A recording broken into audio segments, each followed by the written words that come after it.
இன்னைக்கு ஒரு ரோபோ சிப்ல ஒரு குழந்தையோட கருவை வச்சு ஒரு மிஷினுக்கு அனுப்புது.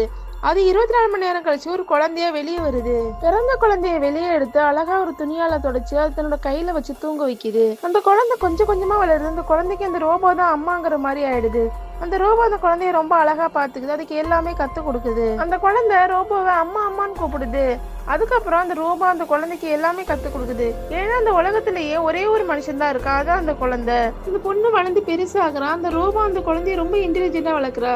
அந்த பொண்ணுக்கு எல்லாமே சொல்லி தரா. ரோபோ அந்த பொண்ணுக்கு நிறைய டெஸ்ட் வைக்கிறா. அந்த பொண்ணு எல்லாத்துலயுமே பாஸ் ஆயிடுது. ரோபோ எதிர்பார்க்கிற மாதிரியே அந்த பொண்ணு ரொம்ப இன்டெலிஜென்ட்டாவும் இருக்கா. ஒரு நாள் அவ இருக்கிற இடத்துல பவர் ஷட் டவுன் ஆகுது. அவங்க அம்மா கூப்பிடுறா. அவங்க சார்ஜ் ஏத்துறதால அவங்க ஷட் டவுன் ஆயிருக்காங்க. செக் பண்ணி பாக்குறப்போ எல்லா சர்க்கியூட்டும் டேமேஜ் ஆயிருக்கு. இவங்க மறுபடியும் எல்லாத்தையும் ரீகனெக்ட் பண்றா.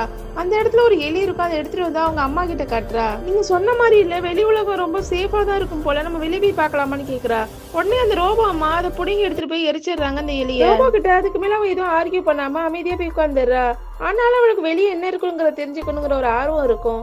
அதனால அவ ப்ரொடக்டிவ் ட்ரெஸ் எடுத்து போட்டுக்கிட்டு ரோபோ தூக்குற நேரம் பார்த்து வெளியே போலான்னு கிளம்புறா. அப்ப வெளியே யாரோ ஒருத்தங்க எனக்கு ஹெல்ப் பண்ணுங்கன்னு சொல்லி சத்தம் போடுவாங்க. இவளும் ஓபன் பண்ணி பார்த்தா அவள மாதிரியே ஒரு மனுஷி வெளியே இருந்து உள்ள வரா. இந்த வீடியோட பார்ட் வேணா எஸ்ன்னு சொல்லி கமெண்ட் பண்ணுங்க, கண்டிப்பா போடுறேன்.